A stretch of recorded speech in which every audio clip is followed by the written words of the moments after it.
BJP के कई नेता मंत्री विधायक ये कहते रहे जिनको जातीय जनगणना से दिक्कत है या ना चले जाए, पता नहीं क्या क्या बयान देते रहते हैं। अचानक से वो बीजेपी पलट गई। देखिए, बीजेपी की मजबूरी थी केंद्र सरकार क्या वजह? पहले तो सपोर्ट में नहीं थे, अब हम बता रहे हैं, तमाम जो विपक्षी पार्टियां थी वो विरोध कर रही थी, तमाम जो मुस्लिम समुदाय था वो विरोध कर रहा था। क्यों? करीब 5 लाख पाकिस्तानी महिलाएं भारत में अवैध रूप से रह रही हैं, यहाँ पे बच्चे पैदा कर रही हैं। रणनीति, और चूंकि चाणक्य कहे जाते हैं अमित शाह, उनकी रणनीति है। हिंदू समाज में कितनी जातियां हैं आपको भली भांति पता हो, पूरे देशवासियों को पता हो, लेकिन मुसलमान समाज में कितनी जातियां हैं किसी को नहीं पता है। सब कुछ जानकारी है, डॉक्यूमेंटेशन अगर होगा, विपक्ष तो कहे कि वापस लीजिए। आप ही जनता के सामने डिमांड जाति जनगणना की कर रहे हैं, अब आप ही कहिएगा कि अब इसको वापस ले लीजिए। नहीं, हम नहीं मानेंगे। कभी भी दंगा होता है देश में, ठीक है, कुरान के नाम पे लड़ता कौन है पता है? पिछड़ी और अति पिछड़ी और दलित मुसलमान। एक तरफ पहलगाम आतंकी हमले से पूरा देश जहां ये इंतजार में है कि भाई कब नरेंद्र मोदी उन आतंकियों को चुन चुन के मारेंगे। सेना के सभी अधिकारियों से ताबड़तोड़ बैठकें हुई, मीटिंग चला तो लगा कि अब कुछ होगा, लेकिन अचानक से कल जब नरेंद्र मोदी बड़े नेताओं को बुलाकर मीटिंग की और मीटिंग के बाद एक फैसला आया कि देश भर में जाति आधारित जनगणना कराई जाएगी। इस ऐलान के बाद विपक्षी खुश है, तेजस्वी यादव पटाखे फोड़ रहे हैं, क्रेडिट लेने की होड़ मची हुई है। क्या हो गया अचानक कि भारतीय जनता पार्टी को जातीय जनगणना कराना पड़ा? क्या विपक्ष के जो सवाल पहले उठाया करते थे उनके जवाब में बीजेपी ये बार बार कहती थी कि जातीय जनगणना नहीं कराएंगे, स्पष्ट तौर पे उनका यही मैसेज था और यही जवाब था। वजह क्या है? अभी एक तरफ पूरा देश इस बात को लेकर के भाई चर्चा कर रहा है कि नरेंद्र मोदी को कड़े फैसले लेने चाहिए, पाकिस्तान को जवाब देने चाहिए। इसके बीच में जातीय जनगणना का ऐलान कराना क्या वजह है? क्यों इसकी बार बार चर्चा हो रही है? इस विषय पर बातचीत होंगे। निशिकांत जी मगही न्यूज के संस्थापक हैं, इनसे बातचीत होगी। सीनियर जर्नलिस्ट भी हैं बिहार में। निशिकांत जी, ये बताइए कि जातीय जनगणना पर नरेंद्र मोदी ने कल एक फैसला लिया। बीजेपी के कई नेता मंत्री विधायक ये कहते रहे जिनको जातीय जनगणना से दिक्कत है या जातीय जनगणना भारत में नहीं होगा, पाकिस्तान चले जाए, पता नहीं क्या क्या बयान देते रहते हैं। अचानक से वो बीजेपी पलट गई, जातीय जनगणना कराने लगी। वजह क्या है? देखिए, बीजेपी की मजबूरी थी केंद्र सरकार। क्या मजबूरी है बीजेपी? जाति जनगणना पहले तो सपोर्ट में नहीं थे। अब हम बता रहे हैं, तमाम विपक्ष के लोगों को ये लग रहा है कि हमारी मांग पूरी हो गई, हमारे सामने जो है केंद्र सरकार को झुकना पड़ गया जी। अब इसको दूसरे नजरिए से समझने की जरूरत है। बीजेपी की इच्छा थी एनआरसी, बीजेपी की इच्छा थी एनआरसी केंद्र सरकार की, लेकिन एनआरसी का लोग विरोध कर रहे थे। तमाम जो विपक्षी पार्टियां थी वो विरोध कर रही थी, तमाम जो मुस्लिम समुदाय था वो विरोध कर रहा था। क्यों? क्योंकि उन्हें कागज दिखाना पड़ेगा, ठीक है। बात अब भी वही है, ठीक है, लेकिन तरीका केंद्र सरकार ने बदल दिया है। केंद्र सरकार ने ये कहा है कि 2011 में जो है राष्ट्र में जनगणना हुआ था, उसके बाद जनगणना नहीं हुआ है, हम नए सिरे से जनगणना करवाएंगे और साथ ही साथ जातीय गणना भी जो है इसी के साथ साथ हो जाएगा। अब देखिए, 2-3 बिंदु है, इस चीज को समझने की जरूरत है रत्नेश भाई। सबसे पहले तो पहलगाम हमले के बाद मोदी जी ने जो आदेश दिया, केंद्र की सरकार ने जो आदेश दिया कि तमाम पाकिस्तानियों को भारत छोड़ना पड़ेगा, ठीक है। जो भी शॉर्ट टर्म वीजा लेके यहाँ पे रह रहे थे उनको भारत छोड़ने का 48 घंटे का अल्टीमेटम दिया गया। अब इसके बाद एक नया खुलासा हुआ है। बीजेपी के सांसद हैं निशिकांत दुबे, अगर उनके पोस्ट को आप देखेंगे तो उन्होंने साफ तौर पे कहा है कि करीब 5 लाख पाकिस्तानी महिलाएं भारत में अवैध रूप से रह रही हैं, यहाँ पे बच्चे पैदा कर रही हैं, और चूंकि भारतीय कानून में लिखा हुआ है कि भारत में पैदा लेने वाला हर बच्चा भारत का नागरिक होगा।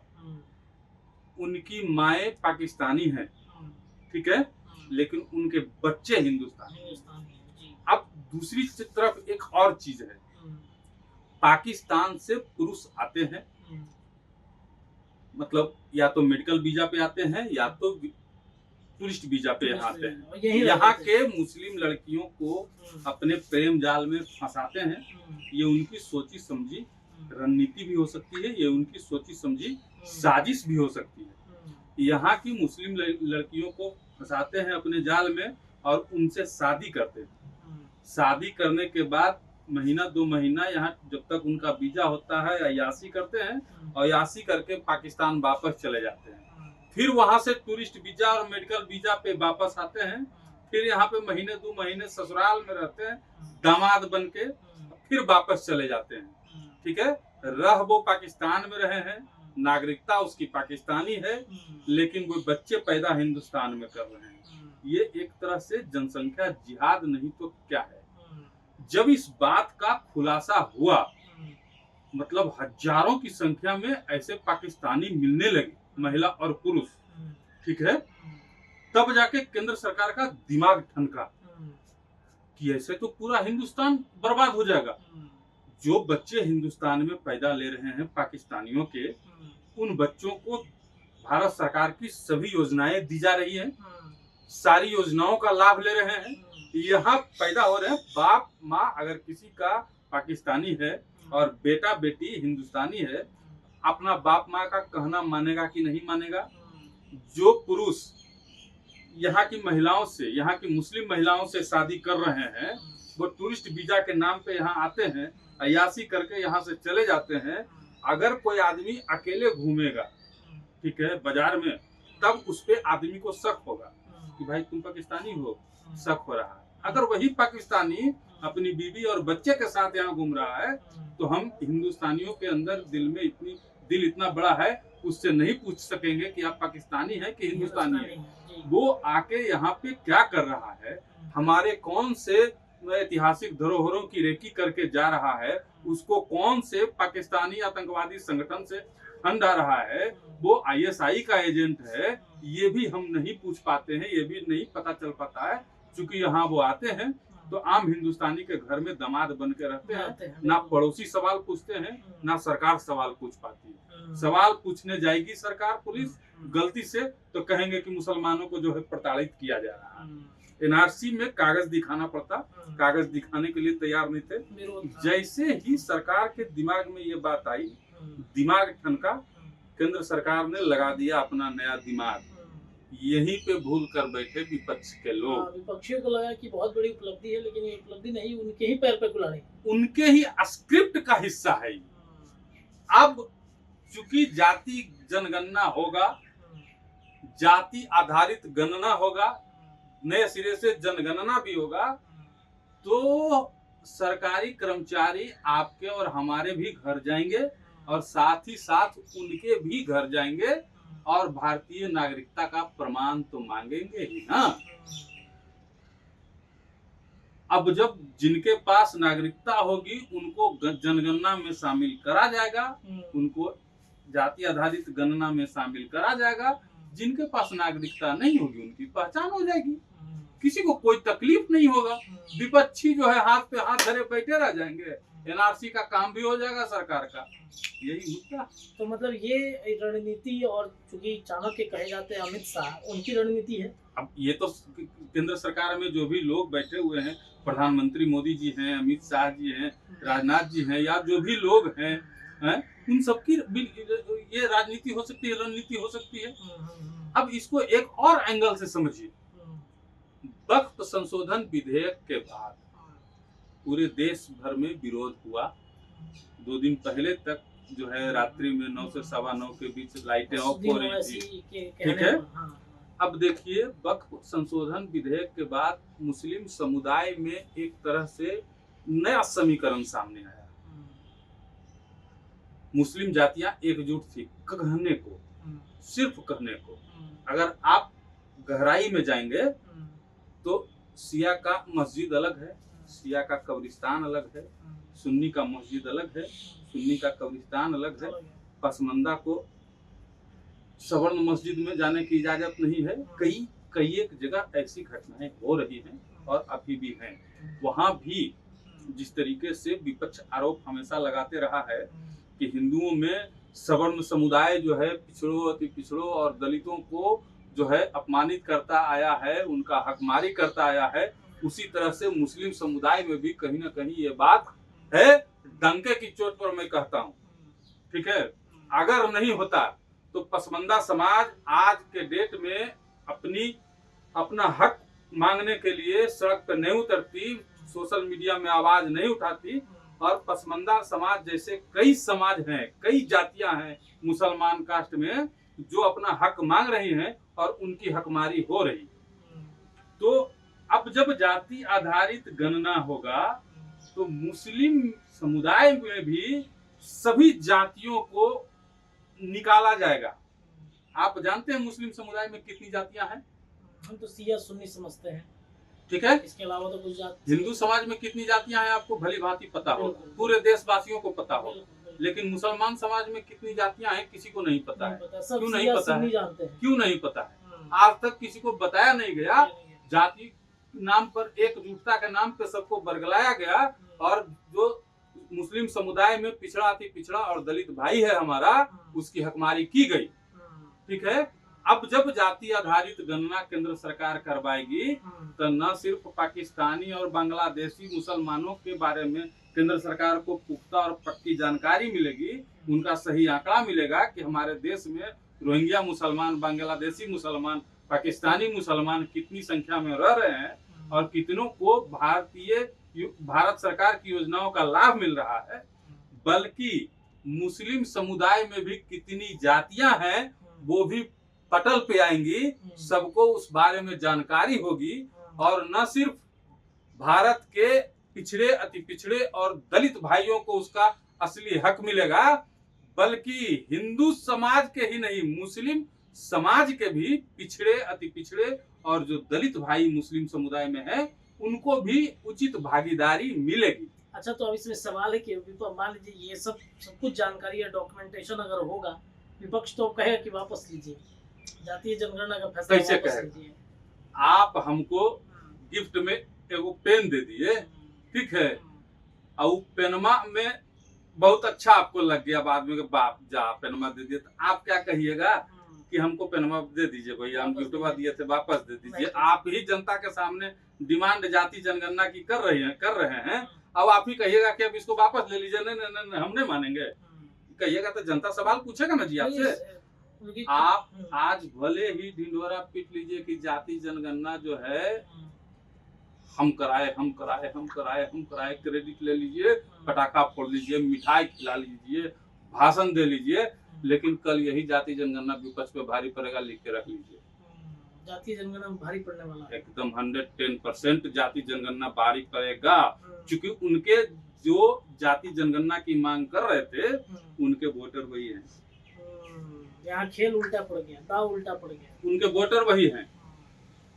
जब पसमंदा मुसलमान अपना हक मांगने लगेगा, पसमंदा मुसलमान को लगेगा कि मुसलमान में सवर्ण जाति के जितने भी लोग हैं हमारी हकमारी कर रहे हैं, और सही बात जब उनको पता चल जाएगा और उनको अपनी आबादी के बारे में पता चल जाएगा कि हम कितने हैं, कहाँ हैं, ठीक है, और किस हालत में है, तो वो विरोध नहीं करेंगे उनका।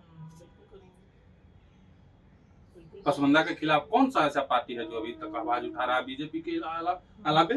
तो किसको फायदा होगा? जदयू के अलावा, बीजेपी के अलावा सीधे बीजेपी और जदयू को फायदा होगा। बिल्कुल। और भारी आबादी है पसमंदा समाज की। अगर बिहार में 18% मुस्लिम है ना, तो 14% आबादी उनकी है।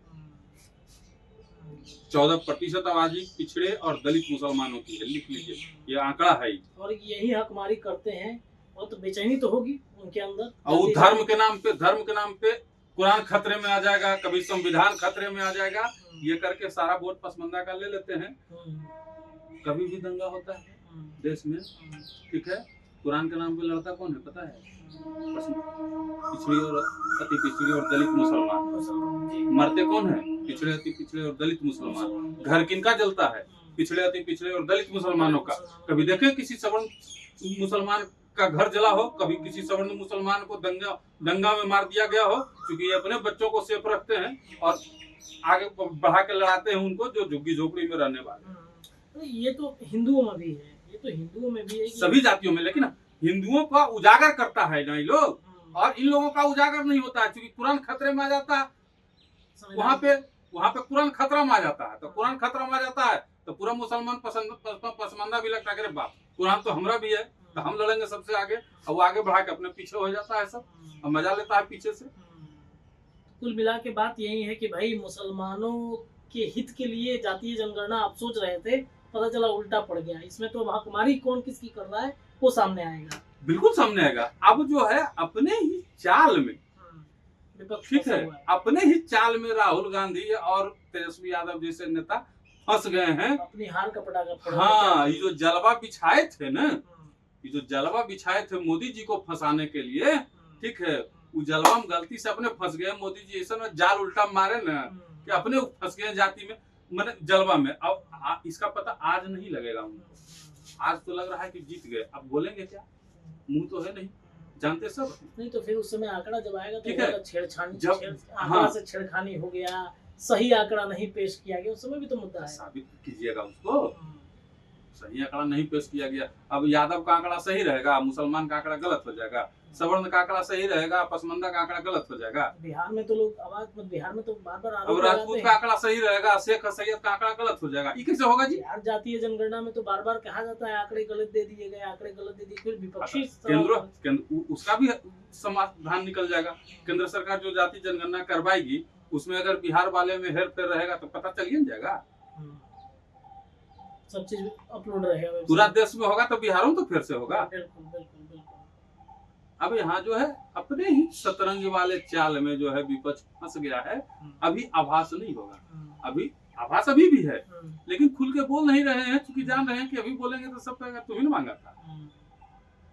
अब मिला तकलीफ होने लगा, ठीक है, बोलने का मौका नहीं देना चाहते। अभी पटाखा फोड़ेंगे, मिठाई खिलाएंगे, लेकिन जब जातीय गणना की सारी रिपोर्ट आ जाएगी मीडिया में, सारा रिपोर्ट जब केंद्र सरकार पूरा गणना करवा लेगा, तब जाके उनको एहसास होगा कि हमने जो किया था वो बिल्कुल गलत था, और कागज अब भी दिखाना पड़ेगा, निश्चिंत रहे। चलिए देखिए, जातीय जनगणना के जो शतरंज के खेल हैं, इस शतरंज के खेल में तेजस्वी यादव को चेकमेट कर दिया है अमित शाह और नरेंद्र मोदी ने मिलकर।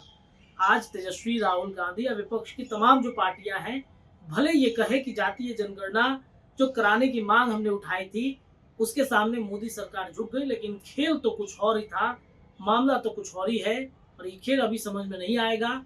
जलते आग में हाथ डाल दिया है, और हाथ जब डालिएगा तो जलना जाहिर सी बात है कि है। अभी भले समझ में आए ना आए, बाद में जरूर होगा। फिलहाल इस खबर के लिए इतना ही, चर्चाएं लगातार जारी है। आपको ये चर्चा कैसी लगी, अपनी राय कमेंट में रखिएगा। बहुत बहुत शुक्रिया।